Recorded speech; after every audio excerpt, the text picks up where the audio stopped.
गुलाम हैदर अपने बच्चों की जो कस्टडी मांग रहे हैं, तो इसके बारे में आप किस किस पॉइंट पे ज़्यादा इंसिस्ट करेंगे सर? सर ये तो मैं नहीं बता पाऊंगा कि किस पॉइंट पे करूंगा, क्योंकि ये फिर हाँ, वो लीगैलिटी के हिसाब से होगा। हाँ, जो मेरी लीगल प्रोग्रेस है वो फिर उसमें वो उसको पहले से बताना ठीक नहीं है। लेकिन इसमें ये है कि जो मुझे अब इसमें एडवोकेट अपॉइंट किया गया है वो बड़ी उम्मीद के साथ किया गया है। सर एक प्रश्न और आ रहा है कि गुलाम हैदर जी को अपने बच्चों की याद इतने सालों बाद क्यों आई? क्योंकि लगभग 1 साल का समय बीत चुका है सीमा हैदर को इंडिया आए हुए, और इससे ये भी बताया जा रहा था कि वो पहले से ही 2-3 साल पहले से ही सीमा हैदर से अलग रह रहे थे। तो ऐसे में ये भी प्रश्न आता है, ये भी आपको शायद बात फेस करनी पड़ेगी जो आपके अपोनेंट काउंसिल होंगे, तो इस बात का आप जवाब कैसे देंगे सर? सर मुझे आप ये बताइए कि भारत की जनसंख्या का कितने प्रतिशत जो है लोग वर्ल्ड के दूसरे देशों में जाकर के काम करते हैं और उनके बीवी बच्चे और माँ बाप भारत में रहते हैं? जी जी जी। कितना परसेंट? 1 लाख, 2 लाख, 10 लाख, कितने लोग वहाँ बाहर रहते होंगे? हाँ, काफी मेरे ख्याल से लाखों की तादाद में लोग बाहर काम करते हैं। हाँ जी, हाँ जी, हाँ जी, हाँ जी। तो अगर वो बाहर काम कर रहे हैं तो उनकी बीवियां अपने बच्चों को लेके अपने पति को छोड़ के किसी अनैतिक संबंध में जाके बच जाएंगी? बिल्कुल बिल्कुल बिल्कुल, ठीक ठीक ठीक। देखिए, जो इंसान अपने घर को छोड़ के कमाने के लिए जाता है, चाहे वो विदेश में जाए या अपने स्टेशन से कहीं दूर जाए, वो इसलिए जाता है ताकि वो अच्छी कमाई कर सके महंगाई के दौर में, और उस अच्छी कमाई से वो अपने बच्चों को अच्छी से अच्छी सुविधा दे सके, उनका लालन पोषण अच्छी तरह कर सके, अपनी बीवी का के हर खर्चे को पूरा कर सके। तो जो ये गुलाम हैदर गया था सऊदी अरब में, वो इसी नीयत से तो गया था, वहां से खर्चा भी भेज रहा था, और आप वहां से उसके बीवी उसका घर वगैरह सब सामान बेच के और इलीगल तरीके से उसके 4 बच्चे लेके आप जो है ना भारत में एंट्री करते हो। तो इसका दुनिया का कौन दुनिया का मेल इसको जायज करार दे देगा कि बिना तलाक लिए, ना आपने पाकिस्तान में तलाक लिया ना आपने भारत में तलाक लिया, उससे और कोई डिग्री आपके पास तलाक की नहीं है, और आप बिना तलाक के दूसरे के नाम का सिंदूर आप माथे में भर रहे हो। ये ना हिंदू संस्कृति में है, ना ये मुस्लिम संस्कृति में, ना ईसाई संस्कृति में, ना सिख समाज में। कौन इसको कहेगा, ये बताइए आप। जी जी जी। भारतीय नारी वो नारी है सावित्री की भूमिका में कि यमराज से अपने पति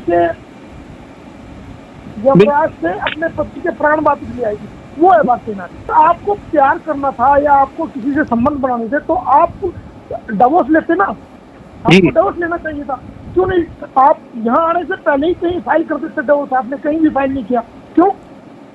क्या ये हमारा हिंदू मैरिज एक्ट या हिंदू समाज या हिंदू संस्कृति या मुस्लिम संस्कृति ये अलाउ करेगी कि एक पति के रहते हुए आप जो है ना झगड़े किसमें नहीं होते? ये बताओ। भारत में जो महिलाएं हैं वो 10-10 साल अपने मायके में बैठ जाती हैं, फैमिली कोर्ट में उनके केस चले हुए हैं, तो कोर्ट द्वारा न्याय लेती है, कोर्ट द्वारा खर्चा लेती है। इसका मतलब ये तो नहीं है कि वो किसी और के नाम का सिंदूर अपने माथे में डाल देती है। ये इसी का जवाब दो। कौन आदमी इसको जस्टिफाई करेगा कि आपका पति जिंदा और आप दूसरे व्यक्ति के नाम का सिंदूर अपने माथे में डाल रहे हो और सारे भारत को आप गुमराह कर रहे हो?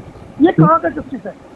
सर एक चीज और है, जो प्रश्न आता है वो और कि सीमा हैदर ने सनातन धर्म अपना लिया है, क्या इसका बेनिफिट सीमा हैदर को मिलेगा? इस बात को आप कैसे क्रॉस करेंगे? देखिए, आप सनातन धर्म की बात करें, सनातन धर्म में ही पतिव्रता वर्ड है। बिल्कुल बिल्कुल। सनातन धर्म कोई गलत चीज, सनातन धर्म कभी भी गलत चीज को सपोर्ट नहीं करता। जो सनातन धर्म अपनाता है वो तो अपने पति के लिए पतिव्रता बन के रहती है वो औरत, वो किसी की तरफ आंख उठा के नहीं देख सकती। ये सनातन को समझते ही नहीं है। सनातन क्या चीज है? सनातन तो हर बुराई से बचाकर अच्छाई की तरफ जो है सनातन ले जाता है। सर आप गलत करके सनातन का चोला उड़ रहे हो तो ये गलत है। सनातन धर्म में पतिव्रता शब्द क्या है ये इनको समझना पड़ेगा। पतिव्रता किसको कहते हैं? मोमिन सर, ये प्रश्न ये भी आ रहा था कि जब से सीमा हैदर का वो जो वीडियो वायरल हुआ जिसमें वो राम आएंगे जो वो हुआ, जब उसके बच्चों ने हनुमान चालीसा गाया, वो वीडियो जो वायरल हुए उसके बाद ही शायद गुलाम हैदर जी को अपने बच्चों की याद आई, ये भी उन पे प्रश्न लगा। तो तो तो, तो मर्यादा पुरुषोत्तम राम के जीवन से ही कुछ सीख ले लेती।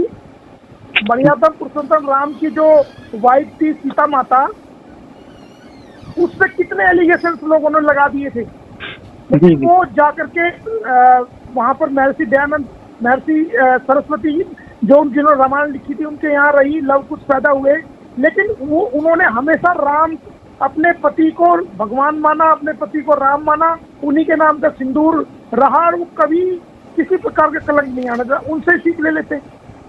जी सर, एक अंतिम प्रश्न जो मेरा रहेगा वो यही कि एपी सिंह जी एक रिनाउंड वकील है, बहुत फेमस वकील हैं, ऐसे के अंदर आपको कहीं इस चीज का वो तो नहीं रहेगा कि एक पॉपुलैरिटी के हिसाब से एपी सिंह के सामने ये केस लड़ने में कुछ दिक्कतें आएंगी?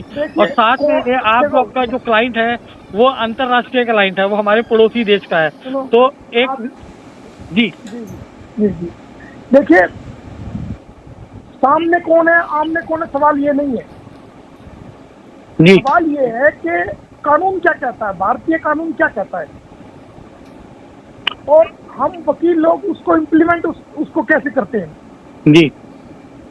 और रही बात, मैंने तो कभी इनका नाम सुना नहीं। एक कोई दिल्ली का निर्भया कांड था, उसमें इन्होंने उनको बचाने की कोशिश की। एक हरियाणा का निर्भया कांड था, उसमें मैंने फांसी लगवाई है 2 लोगों को, 5 साल मुकदमा लड़ा। जी जी जी। 54 गवाहों की गवाही कराई, 5 अदालतें बदली, और 2017 से और 2023 तक जो है मुकदमा लड़ा, और 20/12/2023 को 2 लोगों को फांसी की सजा गैंग रेप एंड मर्डर में मैंने कराई। एक महिला को उठा करके गैंग रेप एंड मर्डर कर दिया था। हम पीड़ितों के वकील हैं, हमने फांसी लगवाई है और उन्होंने बचाने की कोशिश करी है, इससे आप समझ लो। जी जी सर, एक जो सोशल मीडिया पे जो बातें ट्रोल भी हो रही थी, जो 22 जनवरी के बाद सीमा सचिन मीना के जो वीडियोस आए थे, उसमें कि ये कहा जा रहा था कि जैसे कि मेरे घर राम आएंगे, तो उधर से कई लोग भी बोलते थे कि अब गुलाम हैदर आएंगे।